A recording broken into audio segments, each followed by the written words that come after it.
নবায়নযোগ্য জ্বালানি বাস্তবায়নে কর সংক্রান্ত সব ধরনের নীতিগত সহায়তা দিতে প্রস্তুত জাতীয় রাজস্ব বোর্ড। তবে ব্যবসায়ীদেরও আমদানিতে সঠিক তথ্য দেওয়ার আহ্বান বোর্ড চেয়ারম্যানের।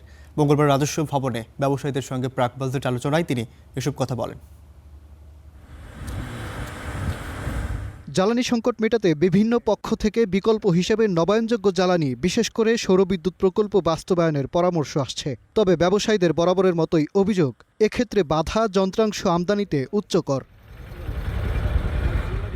রাজস্ব বোর্ডের সঙ্গে প্রাক বাজেট আলোচনায় আসছে বাজেটে সোলার প্যানেলের যন্ত্রাংশের উপর বিভিন্ন ধরনের আমদানি শুল্ক ও ভ্যাট কমানোর দাবি উঠলে এনবিআর চেয়ারম্যান এ বিষয়ে আশ্বাস দেন। এই রিনিউয়েবল এনার্জির ক্ষেত্রে যা যেখানে যেখানে প্রমোট যা করার দরকার আমরা কমিটেড, পুরো নেশন জানেন, এনবিআর কমিটেড, আমরা তো মানা করি নাই।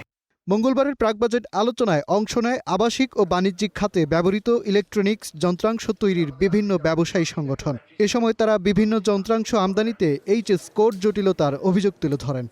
200 থেকে 400% মিসডিক্লেয়ারের ফাইন হলো, এবং এটার জন্য শুধু আমদানিকারকরাই দায়ী? এটার জন্য কি অন্য একটা পোর্শন দায়ী আছে না? সেমিকন্ডাক্টর ডিজাইন সার্ভিসে একটা 15 বছরে এখানে ট্যাক্স হলিডে প্রস্তাবনা করছি। র মেটেরিয়াল ডিউটি 58% বা 61%, 39% ইন টোটাল আর কি টিটিআই, সেটা স্যার আসলে 33% এর মধ্যে আমরা স্যার আনার জন্য স্যার রিকোয়েস্ট করছি।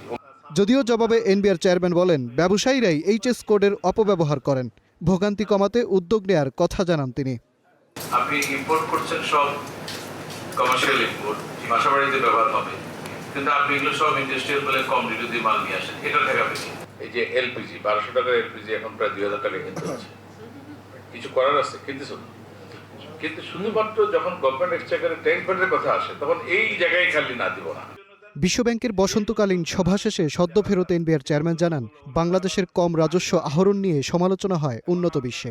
যে বদনাম ইন্টারন্যাশনালি আমাদের মতো দেশের যে পরিমাণ রেভিনিউ আর্ন করার কথা আমরা ধারে কাছেও নাই। মাজহার মাহবুব, স্টার নিউজ, ঢাকা।